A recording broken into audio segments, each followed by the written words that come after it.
Salut à tous, c'est Andy, on se retrouve pour une nouvelle vidéo et cette fois-ci ce sera sur Ark Raiders. Ça fait déjà quelques temps que j'y joue, à peu près 3 semaines. Je crois que j'ai un truc comme 80 heures de jeu au compteur et je me suis dit bon bah tiens, c'est peut-être l'occasion de faire une vidéo un petit peu plus longue parce que j'ai déjà publié pas mal de vidéos courtes sur le jeu, sur mes shorts YouTube. Et je me suis dit bon bah allez c'est parti, on va plutôt faire quelques games ensemble et comme ça on va jouer ensemble, donc allez-y, suivez-moi. Bon donc là on se retrouve au niveau du lobby. J'ai besoin de faire pas mal de thunes parce qu'en fait, donc je vous explique, je suis niveau 62, donc voilà 80 heures de jeu au compteur. J'ai déjà fait pas mal de choses dans le jeu et notamment, ceux qui connaissent pas encore le jeu, il y a la possibilité de faire des expéditions. Donc en gros ça permet, donc il y a besoin de crafter pas mal de choses, il y a plusieurs étapes, il y a 6 étapes pour pouvoir finaliser la caravane. Et une fois la caravane finalisée, on peut partir en expédition quand la fenêtre de tir est ouverte. Donc il y a des départs qui sont donnés à certaines dates et on peut partir en expédition. Donc ça permet d'envoyer son raider, donc son personnage à l'intérieur, qui part une bonne fois pour toutes. Qui disparaît une bonne fois pour toutes, donc ça fait un reset complet du jeu, donc on perd toutes ses armes, tout son équipement, absolument tout, mais on gagne certaines choses intéressantes, notamment des skins, des choses comme ça, mais surtout 5 niveaux supplémentaires maximum dans le jeu, donc c'est un avantage non négligeable en termes de points de compétences, enfin surtout 5 points de compétences voilà, supplémentaires dans le jeu, parce que le niveau maximum du jeu c'est 75 si je dis pas de bêtises, et donc grâce à ça on peut virtuellement monter jusqu'au niveau 80. Mais pour ça, quand on part en expédition, il faut avoir 5 millions de crédits sur son compte. Et là, à l'heure actuelle, je suis à 989 000, donc autant dire pas assez. Donc voilà, donc ma caravane est terminée, mais il faut que je puisse faire des sous pour pouvoir avoir ces 5 points de compétences supplémentaires.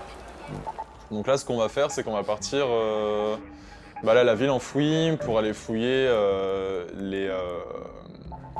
des appartements qui en général ont des items de l'ancien monde qui permet de pouvoir être revendus à des prix assez intéressants.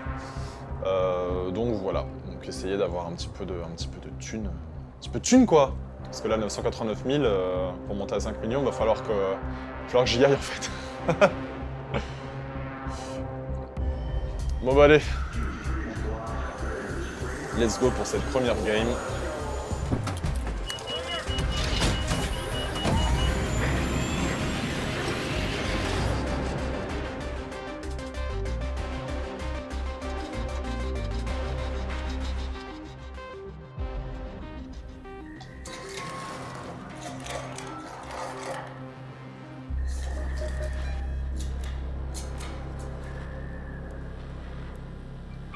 Let's go to the Grandioso Apartments.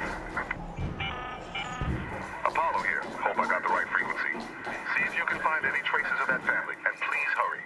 They were last seen in a Donc ceux qui ne connaissent pas encore le jeu, Ark Raiders, c'est un jeu donc multijoueur qui a deux composantes qui sont à mon sens essentielles.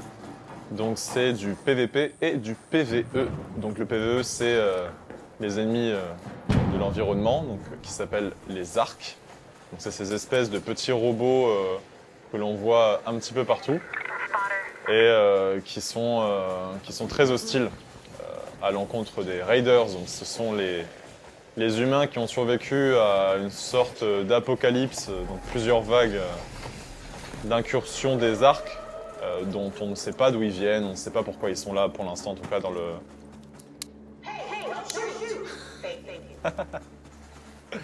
Ok. Et notamment, voilà, le PVP. Donc la partie où il y a aussi, sur chaque...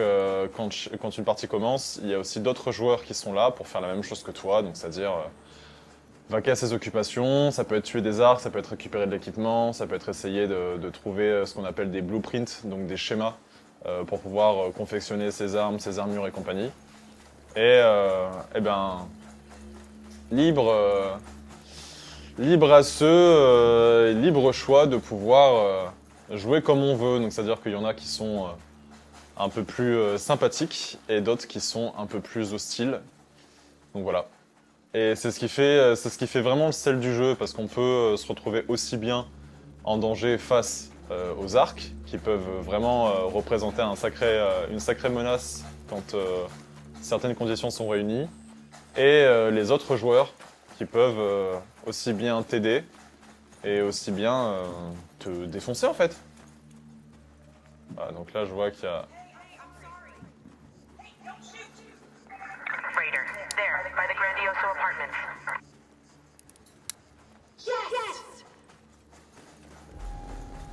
Ok, donc ils vont pas dans les appartements.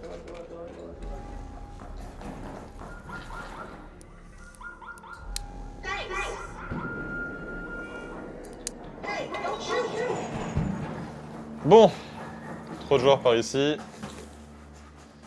Je vais aller fouiller autre part.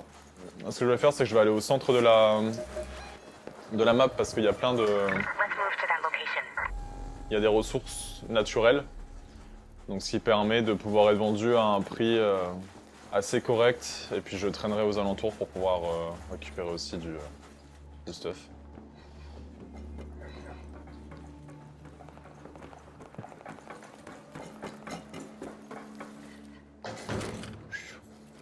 J'ai failli me viander. Donc oui, il y a plusieurs mécaniques qui sont intéressantes dans le jeu. On a notamment la barre que vous voyez en bas qui est la barre de stamina et qui est absolument essentielle. Donc ça permet de faire des actions, avec les actions de base du jeu, à savoir sprinter, sauter, faire des glissades, mais surtout et aussi faire des manœuvres d'esquive quand on est en posture assez difficile. On peut voilà, faire des espèces de roulades comme ça qui permettent de se sortir de situations un petit peu compliquées. Et ça, la stamina, il faut toujours en garder un petit peu en réserve. Donc on peut utiliser bien sûr des seringues d'adrénaline pour pouvoir booster sa stamina, recharger ça. Mais voilà, toujours avoir un œil là-dessus parce que c'est important, c'est l'une des mécaniques les plus importantes du jeu d'ailleurs.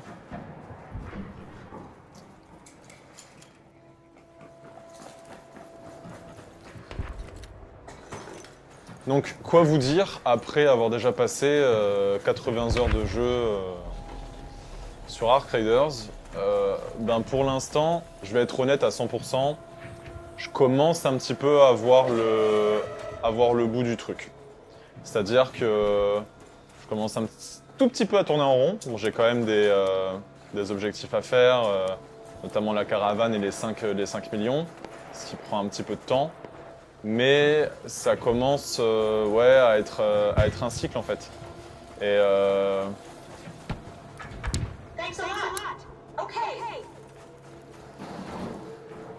Et ça, ouais, ça commence à être un petit peu répétitif, le schéma des parties, parce que, donc, il y a 5 maps, si je dis pas de bêtises. Le barrage, la ville enfouie, port spatial, Stella Mantis et portail bleu. Chaque map a aussi des événements qui sont prédéterminés à l'avance, donc tempête électromagnétique, de nuit, ou quand il fait nuit, il y a un peu plus de bots et compagnie, et des événements liés à un récolteur, donc, où il y a la reine qui vient. Donc sur le récolteur, on peut crafter pas mal de choses intéressantes, et aussi un événement où il y a la matriarche, donc là qui est à l'heure actuelle le plus gros boss du jeu à affronter. Mais voilà, pour l'instant c'est assez limité en termes d'event, et ce qui fait que voilà, au bout de certaines heures de jeu, ça commence un petit peu à manquer de renouvellement, quoi, on va dire.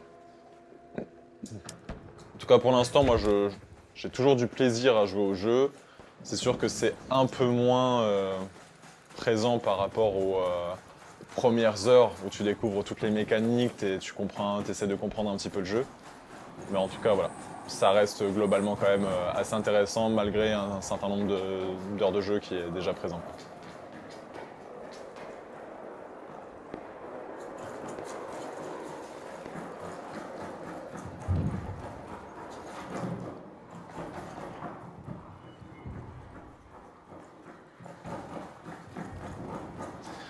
En fait, sur cette partie, c'est des petits fouinards, ils ont déjà tout fouillé.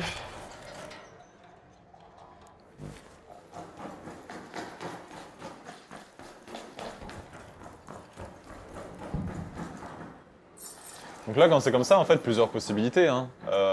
Soit tu es un raider qui se dit bon, bah tu sais quoi, j'ai pas eu beaucoup de chance sur cette partie. Je fouillerai, je ferai une future game et je fouillerai différemment la prochaine fois. Ou alors se dire bah tu sais quoi, il y a d'autres raiders qui ont les poches bien remplies et je vais partir les fumer en fait.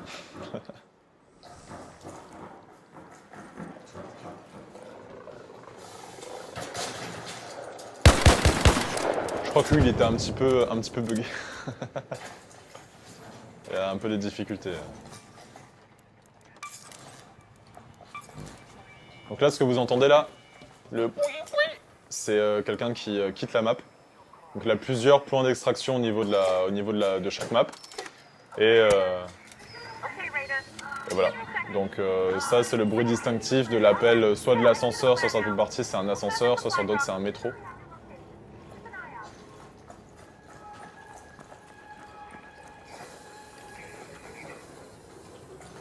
Donc en termes de points de compétence, donc en termes de points d'expérience, il y a plusieurs manières de gagner de l'expérience dans le jeu. Donc aussi bien en fouillant un petit peu partout, on gagne de l'XP, donc à chaque fois 200 points d'XP quand on ouvre un coffre, un truc comme ça. Ou en tuant, en détruisant des arcs, ou en faisant du...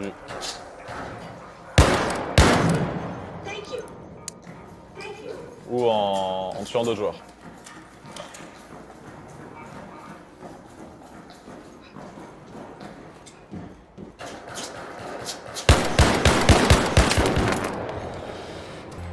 Donc après, en fouillant, c'est aléatoire, on peut trouver du stuff. Donc en termes, je pense que vous connaissez un petit peu les bases, vous avez différentes couleurs. Donc le gris, c'est du commun, le truc assez basique, les ressources de base. Après, vous avez du vert inhabituel, du bleu qui est du rare, du rose qui est de l'exceptionnel et du jaune qui est du légendaire. Après forcément, quand vous allez sur des events spécifiques, vous augmentez les chances de trouver du matériel assez rare. Et aussi, là par exemple, c'est jaune, donc vous avez du butin de valeur moyenne. Et dans les espaces rouges, c'est du butin de valeur un peu plus élevée. Vous avez plus de chances de trouver des choses qui sont un peu plus rares.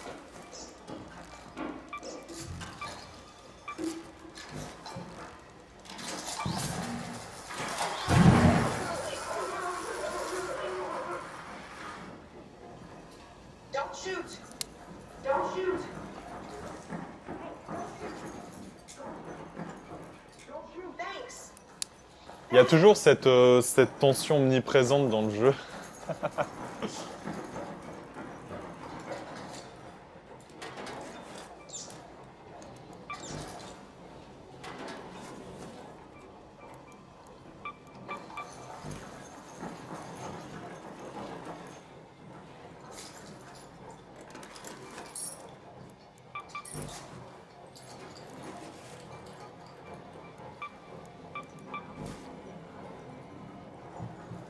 Voilà, j'ai pas forcément nécessité de fouiller plus.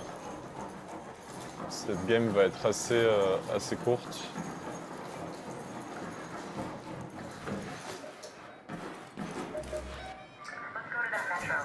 Let's go to that metro. Let's go to that metro.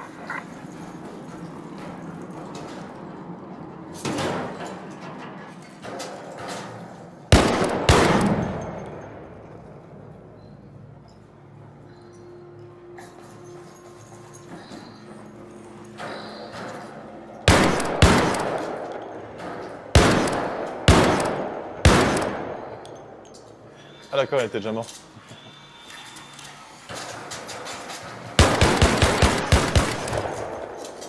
Donc là, moi, en termes d'armes, après c'est pareil, vous avez plusieurs armes, des pistolets, des fusils d'assaut, des fusils lourds. Moi, en termes d'armes, j'ai une préférence pour la Venator. que j'arrive à manier de manière correcte, on va dire, et que j'affectionne vraiment assez particulièrement. Et du coup voilà, c'est l'arme que j'utilise principalement. Après j'ai aussi une autre arme que j'aime bien, c'est l'enclume, qui est un gros Desert Eagle calibre lourd qui utilise des balles lourdes, donc c'est pas mal. Bon alors, une fois de retour dans Speranza, qui est la ville principale, on va dire, là où tous les raiders rentrent une fois leur raid effectué. On a la partie, on a les cartes, donc avec toutes les maps qui sont à disposition et tous les événements qui peuvent se passer. Donc là par exemple, je sais que dans 23 minutes il y aura des raids nocturnes au niveau du champ de bataille du barrage et du port spatial. Là à l'heure actuelle il y a une tempête électromagnétique au niveau de Portail Bleu. Donc ce qui est bien par exemple, la tempête électromagnétique, les arcs sont un peu perturbés, ce qui fait qu'il y a un peu moins de présence d'arcs, donc ça permet de... Par contre, on peut se prendre de la foudre sur la gueule, mais c'est un peu plus... Ouais, c'est différent, c'est notre façon de jouer encore. Et après, il y a sa gestion de l'inventaire. Donc moi, pour l'instant, honnêtement, je fais un peu fourre-tout, je récupère parce que j'ai de la place dans l'inventaire, et après, je me séparerai de mon équipement pour faire des sous le moment venu. Où est-ce que je pourrais aller?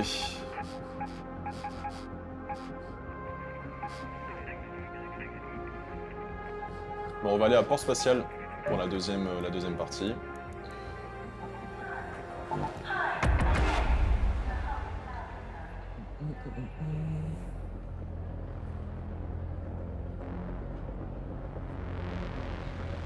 Donc ouais, je me suis dit, pour cette vidéo, je suis arrivé un petit peu après la guerre, vu que j'ai commencé à créer du contenu il y a uniquement donc 2 semaines au tournage de cette vidéo.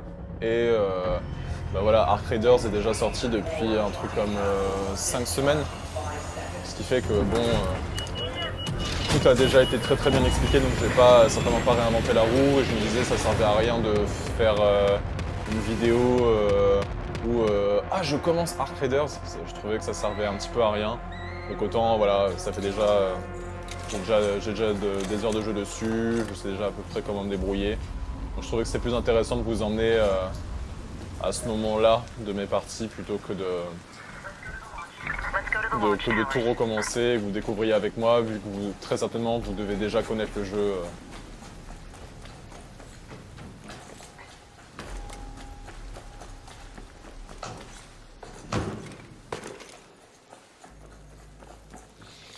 Donc là, sur cette map, il y a pas mal de joueurs qui aiment bien jouer au sniper et qui se postent dans des endroits voilà, en hauteur comme ça, là. Les tours là-bas et compagnie. Et bah, qui fument tout le monde.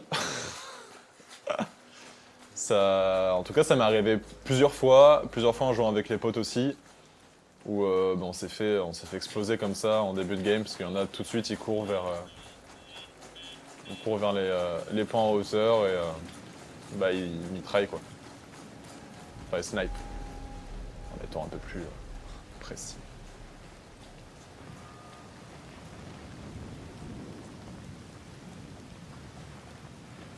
Donc là, ouais, ceux qui sont là, qui sont encore en train de regarder la vidéo, j'espère que vous passez quand même globalement un bon moment, malgré le fait qu'il ne se passe pas grand chose.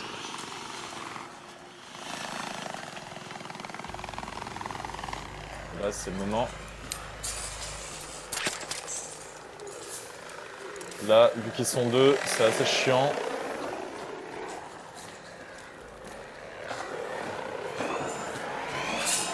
Ah, il joue.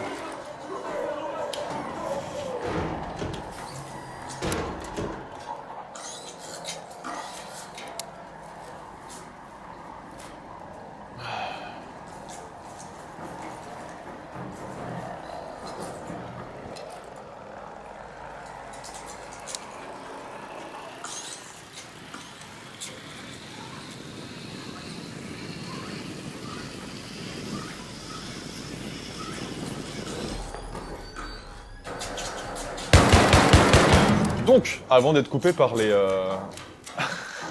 par les frelons. Donc ouais, peut-être que vous vous posez la question, c'est un peu bizarre ma façon de jouer. Enfin là, j'ai pas de casque sur les oreilles, j'écoute avec le son de la télé et compagnie.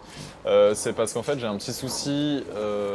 Moi, je suis un joueur PlayStation. Et oui, je suis désolé, je sais que ça peut en frustrer certains qu'on puisse faire des vidéos YouTube gaming et jouer sur console. Mais voilà, je suis joueur PlayStation, j'ai pas de PC et le problème c'est qu'avec la Play, avec le Elgato, le problème c'est qu'avec c'est coincé dans le mur. Le problème c'est qu'avec le Elgato, pour enregistrer le gameplay et avoir un casque, c'est compliqué. Il faut avoir un casque filaire, il faut utiliser un truc qui s'appelle le Chacklink Pro qui permet d'avoir le son du jeu et le son de la voix en même temps. Et le problème c'est que je ne l'ai pas encore, donc je suis censé le recevoir la semaine prochaine. Donc à partir de la semaine prochaine, j'aurai un setup un peu plus, on va dire, traditionnel, avec un casque sur les oreilles, et comme ça me permettra de me concentrer un petit peu plus sur le jeu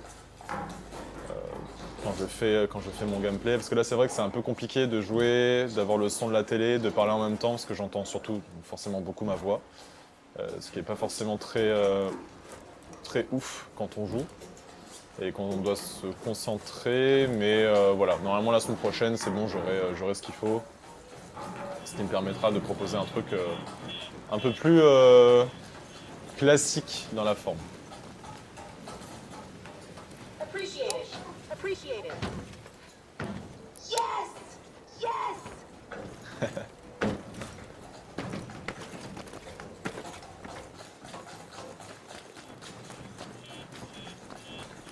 Ce que je vais faire, je vais quand même passer par l'autre côté, parce que je sais pas trop. Des fois, les mecs, quand ils voient que t'as tout fouillé, après, ils ont comme une petite envie de te fouiller, quoi.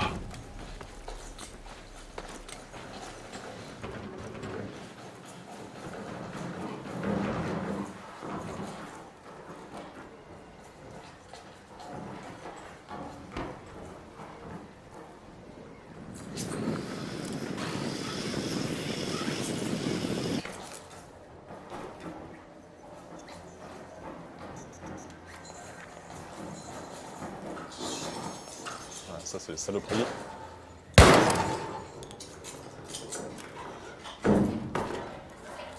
Don't shoot! Don't shoot! Hello! Hello!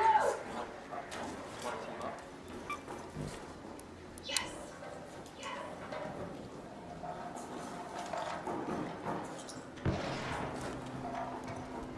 Donc voilà, c'est sympa, il y a des émotes dans le jeu et on peut être globalement... Oh!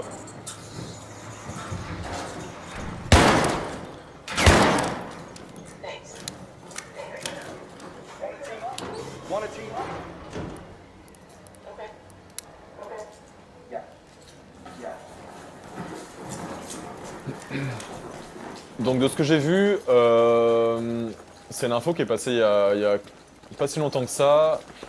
En fait, Embark Studios, au niveau du... quand on charge des parties, apparemment, ils privilégient, en fait, en fonction de ton comportement dans les parties, ils ont vu qu'il y avait quand même une certaine grogne entre les joueurs qui ont un tempérament plutôt pacifiste, coopératif, et ceux qui sont plus bellicistes, qui ont plutôt tendance à fumer les autres. Et ce qui fait qu'apparemment, de ce que j'ai cru comprendre, ils essaient de regrouper un petit peu les joueurs entre eux. Donc ceux qui aiment bien le PVP, ben, ils vont avoir tendance à tomber sur des parties PVP. Et ceux qui sont plutôt tranquilles, ils vont plutôt avoir tendance à aller sur des parties avec des joueurs qui sont coopératifs.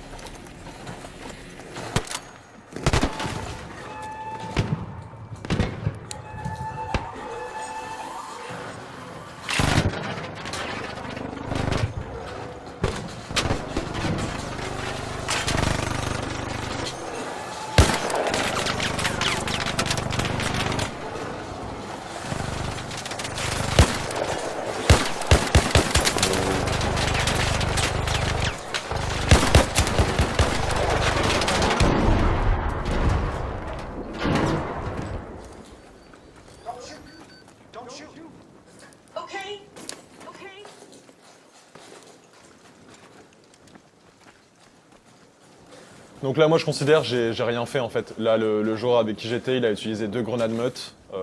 Donc c'est des grenades qui sont assez rares pour pouvoir tuer le bastion. Et donc je considère que je vais pas le fouiller parce que c'est surtout son butin à lui. Donc voilà.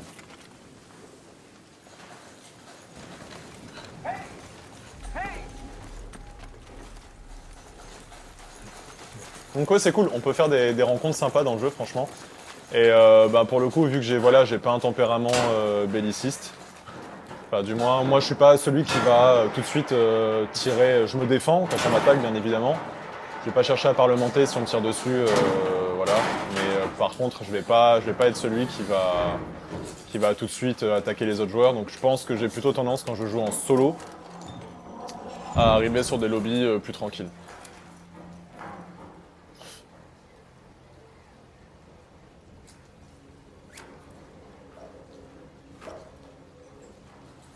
Donc là, bon, je me suis fait un copain sur la partie, donc autant accompagner le copain, quoi. Allez, hop.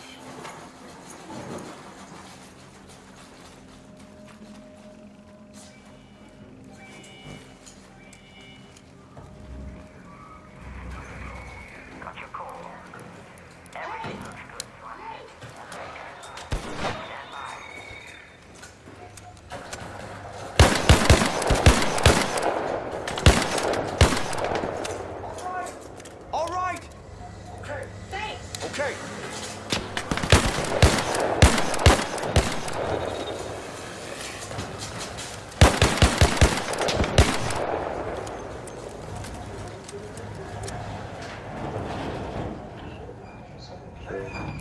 Hey! Stand by.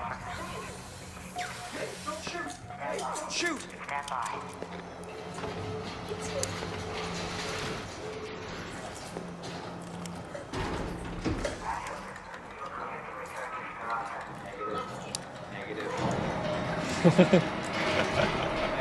Bon, c'est cool. Voilà.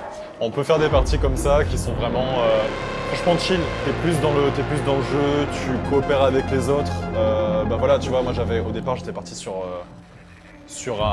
une toute autre idée d'essayer de fouiller des trucs et compagnie, mais vu que j'ai rencontré ce joueur-là qui m'a demandé si on pouvait faire team up et qui avait besoin potentiellement d'un petit peu d'aide, voilà, c'est cool. Moi, c'est ce que j'aime dans le jeu, c'est qu'on peut avoir vraiment chaque partie à son petit truc différent et tu peux faire des petites rencontres. Et c'est juste vraiment le temps d'une partie, parce qu'après tu rencontres pas forcément les joueurs de nouveau. Mais ouais, c'est cool, moi c'est ce que j'aime. Bon, en tout cas, merci beaucoup de m'avoir suivi pour cette première vidéo sur Arc Raiders en format long. J'espère que vous avez passé un bon moment, j'espère que justement ça n'a pas été trop long pour vous. En tout cas, n'hésitez pas à me dire en commentaire si vous voyez des choses à améliorer, des choses à changer et compagnie. Je suis tout à fait ouvert aux propositions, c'est important pour moi d'avoir des retours. En tout cas, merci beaucoup de m'avoir suivi et puis on se retrouve très bientôt pour une prochaine vidéo, tout simplement.